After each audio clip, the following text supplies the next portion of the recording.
Hello everyone, ಎಲ್ಲರಿಗೂ ನಮಸ್ಕಾರ. ಮತ್ತೊಂದು ವಿಡಿಯೋಗೆ ಸ್ವಾಗತ.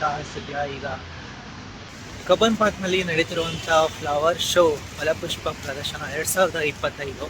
ಸೊ ಇವತ್ತು ಅಲ್ಲಿಗೆ ಹೋಗ್ತಾ ಇದ್ದೀನಿ. ಯಾವ ಕಡೆ ಎಂಟ್ರೆನ್ಸ್ ಅಂತ ಹುಡುಕೊಂಡು ಹೋಗ್ತಾ ಇದ್ದೀನಿ. ಸೊ ಇಲ್ಲಿ ಕಬ್ಬನ್ ಪಾರ್ಕಿಗೆ 3-4 ಗೇಟ್ಗಳಿದೆ ಅಂತ ಹೇಳಿದ್ರೆ ನಮ್ಗೆ ನಿಜವಾಗ್ಲೂ ಗೊತ್ತಿರಲಿಲ್ಲ. ಇದೇ ಫಸ್ಟ್ ಟೈಮ್ ಬರ್ತಾ ಇರೋದ್ರಿಂದ ಸೊ ಯಾವ ಥರ ಇರುತ್ತೆ ನೋಡೋಣ.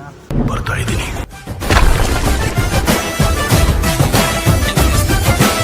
ಆಗಲೇ ಇನ್ನೊಂದು ಹೇಳಿದ್ರು, ಏನು ಅಲ್ಲಿ ಹೊರಗಡೆ ಎಂಟ್ರೆನ್ಸ್ ಯಾವ ಕಡೆ ಅಂತ ಕೇಳಿದಾಗ ಎಲ್ಲ ಕಡೆ ಇದೆ, ಅದು ನಿಮಗೆ ಯಾವ ಕಡೆ ಹೋಗ್ಬೋದು, ಯಾವ ಕಡೆ ಬರೋಕ್ಕೆ ಹೇಳಿದ್ದಾರೆ ಆ ಕಡೆ ಹೋಗ್ಬೋರ ಅಂತ ಹೇಳಿದರು.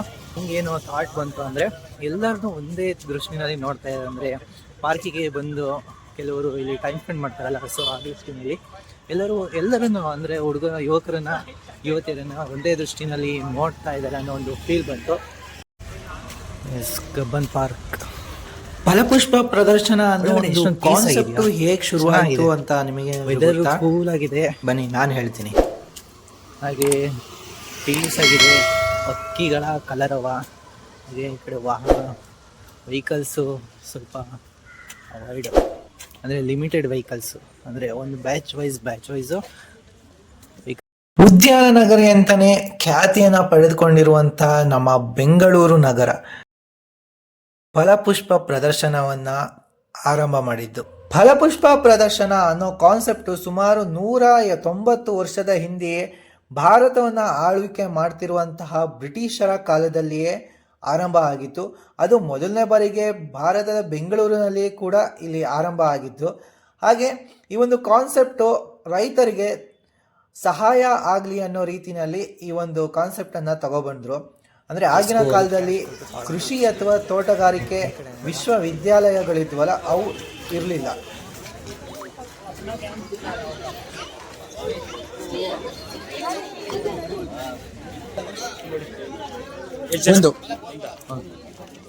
ಒಂದು ಚೇಂಜ್ ಇಲ್ಲ ಬ್ರೋ. ಹಾಯ್, ಒಂದು ಚೇಂಜ್ ಇಲ್ಲ bro.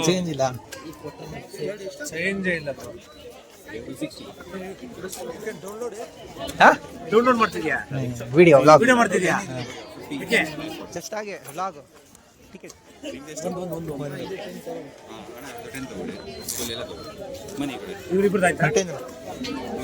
Thank you. So let's go.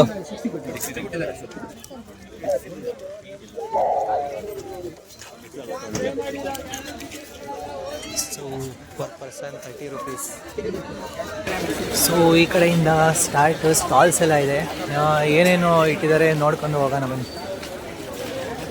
Foods ಯಾವ ಥರ ಇರುತ್ತೆ ಆ್ಯಂಡ್ ವೆರೈಟೀಸ್ ಆಫ್ ಫುಡ್ಸು ಇದೆಲ್ಲನೂ ಕೂಡ ಇಲ್ಲಿ ಮಾಡಿದ್ದಾರೆ. ಇಲ್ಲಿ ಮಿಲೆಟ್ಸ್ ರೊಟ್ಟಿ ಅಂದರೆ ಸಾಂಪ್ರದಾಯಿಕ ಆಹಾರ ಪದ್ಧತಿ, ಸಿರಿಧಾನ್ಯಗಳ ಒಂದು ಪ್ರಾಡಕ್ಟ್ಸ್ಗಳನ್ನ ಇಲ್ಲಿ ಸೇಲ್ ಮಾಡ್ತಾ ಇದ್ದಾರೆ. And healthy sweets.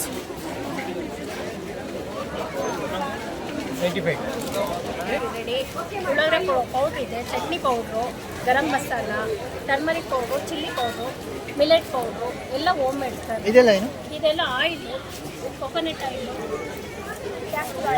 Castor oil, groundnut oil ಎಲ್ಲ ಪ್ಯೂರ್, ಎಲ್ಲ ಹೋಮ್ ಮೇಡ್. ಈ ಪೌಡರ್ಸ್ ಇದೆ ಅಲ್ವಾ, ಈ ಪೌಡರ್ಸ್ ಇಂದ ಶಾಂಪೂ ಮಾಡ್ತೀನಿ. ಈ ಪೌಡರ್ಸ್ ಇಂದ ಸೋಪ್ಸ್ ಎಲ್ಲ ಮಾಡ್ತೀವಿ ಸರ್. ಕಾಫಿ, ಸ್ಟ್ರಾಬೆರಿ ಸೋಪ್ ಎಲ್ಲ ಮಾಡ್ತೀವಿ ಸರ್. ಯಾವುದೇ ರೀತಿ ಕಲರ್ಸ್ ಫಿಗರ್ ವ್ಯತ್ಯಾಸ ಏನಾಗ್ತಿಲ್ಲ. ನೊರೆ ಬರೋಕ್ಕೆ ಒಂದು ಕೆಮಿಕಲ್ ಹಾಕ್ತಾರೆ ಅಂತಾರಲ್ಲ, ಅದಕ್ಕೆ ಅದೇನಾರು ಹಾಕ್ತಾರ? ಇಲ್ಲ, ನಾವು ಸೋಪ್ ಅಷ್ಟೇ. ಶಾಂಪೂ ಸೋಪ್ ನಟ್ ಅಂತ ಬರುತ್ತೆ. ಏನು ಕುಗುಟ್ಕಾಯಿ ಅಂತ ಒಂದು ಸೋಪ್ ನಟ್ ಅಂತಾರಲ್ವಾ, ಇಂಗ್ಲೀಷಲ್ಲಿ ಸೋಪ್ ನಟ್ ಇದೆ, ತೆಲುಗಲ್ಲಿ ಕುಗುಟ್ಕಾಯಿ ಅಂತಾರೆ, ಕನ್ನಡ ಅದು ಸೀಗೆಕಾಯಿ ಜೊತೆಗೆ ಹಾಕೊಂಡ್ರೆ ತುಂಬ ಚೆನ್ನಾಗಿ ನೊರೆ ಬರುತ್ತೆ. ಅದೇ ಯೂಸ್ ಮಾಡ್ತೀವಿ ಸರ್. ಯಾವುದೇ ರೀತಿ ಕಲರ್ಸು ಆಗಲಿ ಪ್ರಿಸರ್ವೇಟಿವ್ಸು ಏನು ಆಗ್ತದೆ.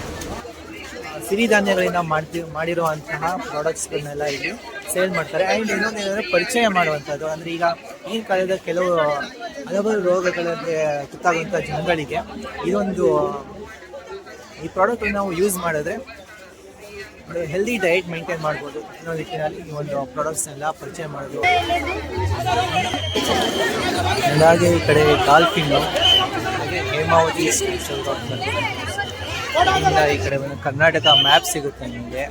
ಅಲ್ಲಿ ಕರ್ನಾಟಕ ಮ್ಯಾಪ್ ಇದೆಯಲ್ಲ, ಕರ್ನಾಟಕದಲ್ಲಿ ಎಲ್ಲ ಸಿರಿಧಾನ್ಯಗಳನ್ನು ಬೆಳೆಯುವಂಥದ್ದು. ಅಂದರೆ ಒಂದೊಂದು ಜಿಲ್ಲೆಗಳಲ್ಲಿ ಯಾವ್ಯಾವ ಜಿಲ್ಲೆಗಳು ಏನೇನೋ ಬೆಳೆಯುತ್ತವೆ ಪೋರ್ಟ್ರೇಟ್ ಮಾಡಿದ್ದಾರೆ.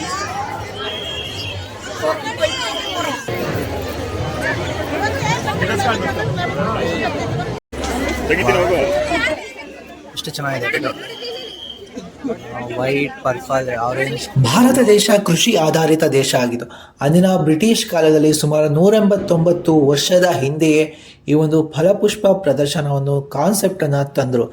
ನಮ್ಮ ಭಾರತ ದೇಶ ಕೃಷಿ ಆಧಾರಿತ ದೇಶ ಆಗಿರೋದ್ರಿಂದ ರೈತರಿಗೆ ಹಾಗೂ ವಿದ್ಯಾರ್ಥಿಗಳಿಗೆ ಉಪಯುಕ್ತ ಆಗೋ ರೀತಿಯಲ್ಲಿ ವಿದೇಶದಿಂದ ವಿವಿಧ ರೀತಿಯ ಹಣ್ಣು, ತರಕಾರಿ ಹಾಗೂ ಹೂವಿನ ಗಿಡಗಳನ್ನು ತಂದು ಇಲ್ಲಿ ಪ್ರದರ್ಶನವನ್ನು.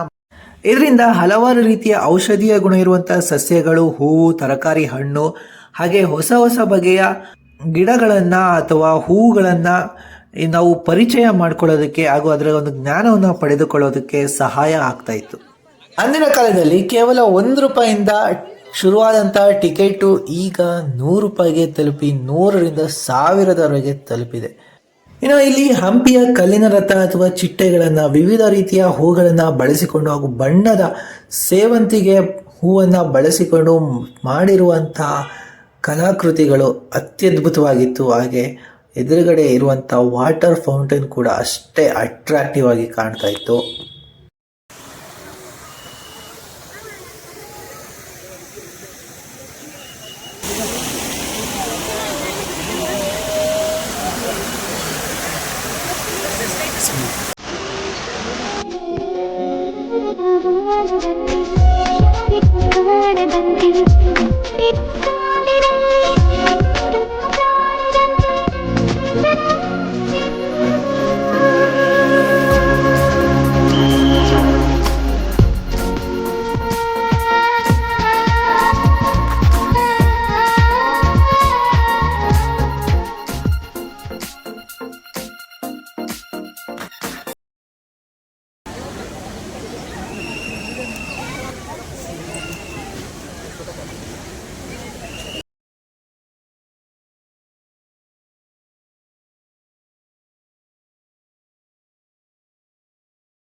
ಸೊ ಗೈಸ್, ಇವತ್ತು ಕಬ್ಬನ್ ಪಾರ್ಕಲ್ಲಿರುವಂಥ ಫ್ಲವರ್ ಶೋಗೆ ಬಂದಿದ್ದೆ.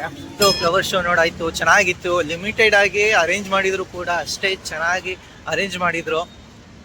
ಹಾಗೆ ಓವರ್ ಆಲ್ ಗುಡ್, ಓಕೆ, ಚೆನ್ನಾಗಿತ್ತು.